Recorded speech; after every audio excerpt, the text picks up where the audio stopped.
Welcome to our YouTube channel learn E spot.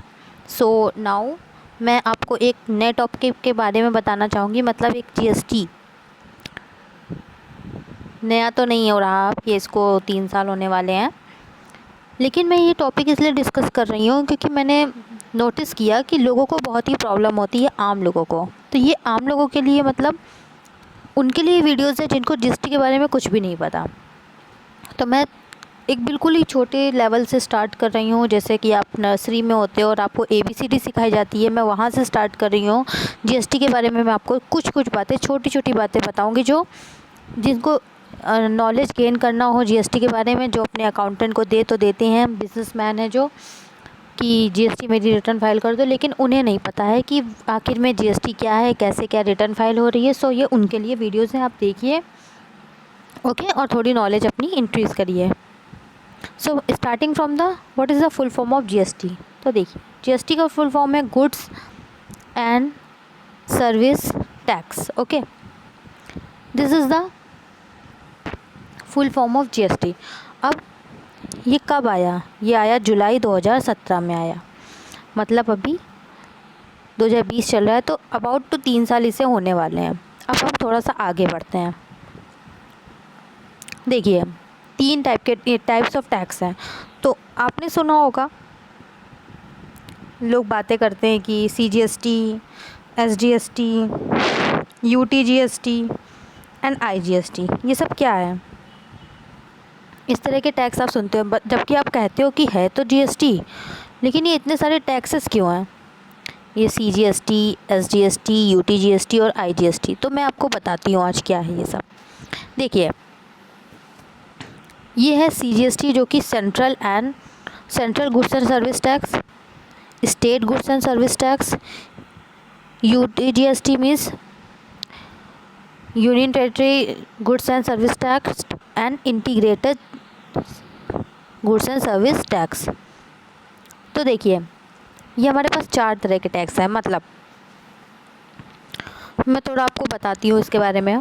जैसे कि देखिए, कोई एक स्टेट है और उसी स्टेट में सप्लाई हो रही है या फिर परचेज़ हो रही है, सेल हो रही है, तो आपको लगेगा CGST एंड SGST।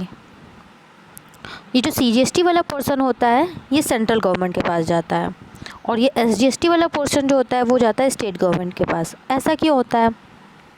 मतलब कोई रेट है, मान लीजिए 28% का टैक्स लग रहा है, तो 14% जाएगा स्टेट के पास और 14% जाएगा सेंट्रल के पास। ऐसा क्यों हुआ?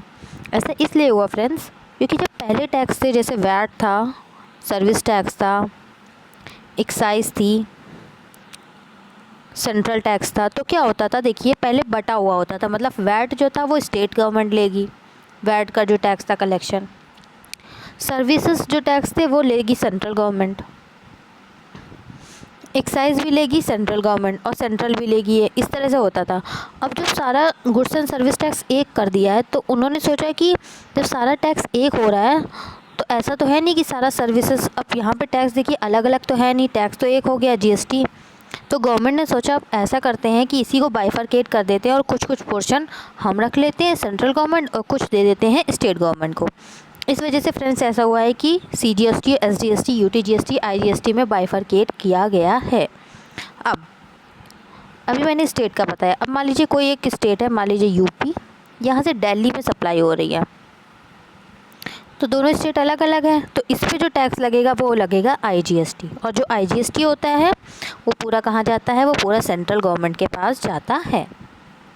ओके, अब कोई यूनियन टेरिटरी में हो रही, मान लीजिए किसी स्टेट से कोई यूनियन टेरिटरी में हो रही है, ओके, सप्लाई, तो वहाँ पे लगेगा CGST and UTGST। Central government, ये होता है वो सेंट्रल के पास जाएगा और ये जाएगा स्टेट के पास। आई होप ये सबको समझ आ गया होगा। Yes, tax rate. देखिए, टैक्स रेट क्या क्या फ़िलहाल तो देखिए, 5% है टैक्स रेट, 12 है, 18 है और 28 है। इस तरह से टैक्स रेट है। ओके, और इसी में क्या होता है, जैसे सेंट्रल और स्टेट गवर्नमेंट को जब जाता है तो इसी का आधा आधा हो जाता है। IGST जब होगा तो वो पूरा ही एक साथ 5% लगेगा, लेकिन जब CGST और SGST है तो इसका ही आधा हो जाता है। मीन्स ये 2.5 हो जाएगा, ये 6 ये 9 ये 14 ओके।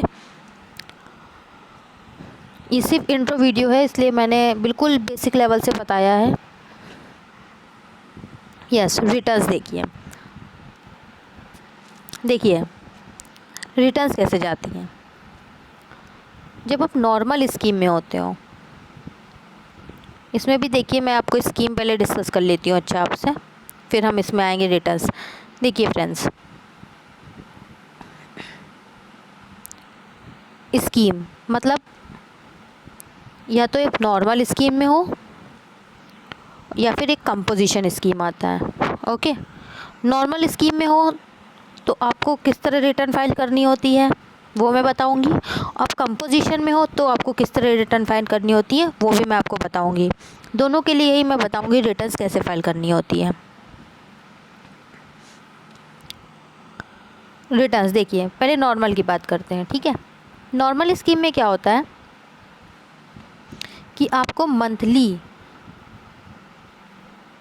एक तो फ़िलहाल के लिए मैं बता रही हूँ जो करंट सिनेरियो चल रहा है, GSTR 3B फाइल करनी होती है। 3B क्या है? 3B देखिए, 3B क्या होता है, जिसमें सिर्फ एक कुछ नहीं है, ये सिर्फ इज़ अ समरी जिसमें आप टैक्स अपना पे करते हो, मतलब गवर्नमेंट को अपना टैक्स पे करते हो। जो भी आपकी एक महीने की सेल परचेज़ हुई होती है उसमें जो भी टैक्स निकल के आता है, जो कैलकुलेट होता है, जो कि आपका अकाउंटेंट या आपका CA या फिर आपका एडवोकेट या जिससे भी आप रिटर्न फाइल करवाते हो वो उस कैलकुलेट करता है और वो उसको टैक्स को पे करता है। तो ये होता है 3B एक रिटर्न, GSTR 3B जिसे बोलते हैं।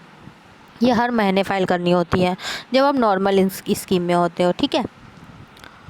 अब देखिए 3B जो होती है वो हर मंथ के अगले महीने के, मतलब जैसे जनवरी की 3B है तो वो फ़ाइल होगी अगले महीने की 20 तारीख को, मतलब अगले महीने की 20 तारीख को फ़ाइल होना है, मतलब 20 फरवरी। अब फरवरी की हो गई तो मार्च हो गई, 20 मार्च, ओके। इस तरह से फ़ाइल होती है। उसके बाद रिटर्न आती है एक GSTR 1। GSTR 1 में देखिए क्या होता है, इसमें आपकी सेल की समरी जाती है, मतलब जो भी आपने मंथ में सेल करी होती है वो सारी की समरी जाती है, मतलब बिल वाइज डिटेल जाती है, ओके। तो ये आ गई आपकी GSTR 1 में सेल की डिटेल जाती है। इसमें भी क्या होता है, अगर आपका टर्नओवर, सेकेंड, इसमें भी क्या होता है, मंथली होता है और क्वार्टरली होता है। ये भी गवर्नमेंट लाई थी क्योंकि ज़्यादा बर्डन ना पड़े, वैसे तो है ये मंथली, लेकिन क्या हुआ, जिसका क्वार्टरली कौन कर सकता है, जिसका 1.5 करोड़ तक का टर्नओवर होगा साल का लास्ट फाइनेंशियल ईयर में, सो वो क्वार्टरली फाइल कर सकते हैं। और उसके अलावा क्या करना होगा, मंथली फाइल करनी होगी लोगों को रिटर्न, ठीक है। GSTR 1, अब GSTR 1 जो है, जो मंथली फाइल करते हैं उनके लिए होती है 10 तारीख, ओके। और जो क्वार्टरली फाइल करते हैं उनके लिए क्या होती है, वो तो 3-3 महीने में करते हैं। जैसे मार्च, जैसे कि करनी है जनवरी फरवरी मार्च, जनवरी से मार्च तक की, तो उनके लिए हो जाएगी 10 अप्रैल, ओके। नाउ 3B भी मैंने बताया, तो अभी कुछ चेंजेस आए हैं 3B में भी। क्या हो गया है कि उन्होंने स्लैब बता दिए हैं कि 3 तरीके से, कि जैसे आपका 5 करोड़ टर्नओवर है साल का तो आपकी लास्ट डेट होगी 20 तारीख अगले महीने की। अगर आपका 5 करोड़ से कम है तो उन्होंने स्टेट वाइज कर दिया है, मतलब अगर आप इस स्टेट में आते हो तो आपकी 20 तारीख है, और 22 तारीख है, और नहीं तो 24 तारीख है, ऐसे कर दिया है उन्होंने, ठीक है। तो ये तो आपको मैं बताऊँ, ये तो आप इतना डीप में मत जाओ, ये तो सिर्फ एक नॉर्मल है वीडियो, इसकी मैंने बता दिया। कंपोजिशन होती है और एक नॉर्मल स्कीम होती है। सो ये सिर्फ एक इंट्रो वीडियो था जिसमें मैं कोशिश कर रही थी कि आम जनता जाने GST के बारे में, कुछ कंप्लाइंसेस के बारे में जाने। और हाँ, 2A जो है, GSTR 2A, अगर आपने नाम सुना होगा, तो ये क्या होता है, इनपुट के लिए होता है। सो फ़िलहाल तो इसकी रिटर्न नहीं जा रही हैं, अभी तो सिर्फ GSTR 1 और GSTR 3 भी जा रही है। यस, एक में रह गया मुझसे कंपोजिशन के लिए कैसे होता है। तो कंपोजिशन वालों के लिए क्या होता है, साल में सिर्फ एक बार रिटर्न भरनी होती है उनको, GSTR 4। ओके, सिर्फ साल में एक बार, मतलब जैसे 17-18 साल है, सॉरी 18-19 ले ले, 17-18 में तो ये आया ही नहीं था, पहले तो ऐसा नहीं था, अभी हुआ है। तो मान लीजिए 18-19 है, तो उनको क्या करना होगा, सिर्फ एक स्टेटमेंट GSTR 4 ही फाइल करनी होगी। ओके, और उसके बाद टैक्स उनको क्वार्टरली भरना है, लेकिन टैक्स क्वार्टरली भरना है।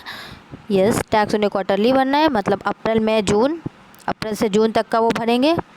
उसके बाद जुलाई अगस्त सितंबर 3 महीने का टैक्स हो गया। तो वो एक चालान में बस उन्हें क्या कुछ नहीं करना होता है, उनका अकाउंटेंट उसे उन्हें बता देगा टैक्स कैसे होता है। और कंपोजिशन का तो बहुत ही ईजी होता है बताना, क्योंकि कंपोजिशन में सिर्फ 1% टैक्स लगता है या फिर 5% लगता है, depending upon the nature of business which you are conducting. मतलब कि जो आप बिज़नेस कर रहे हो उसके अकॉर्डिंग ही आपके ऊपर टैक्स लगेगा, 1% या 5%।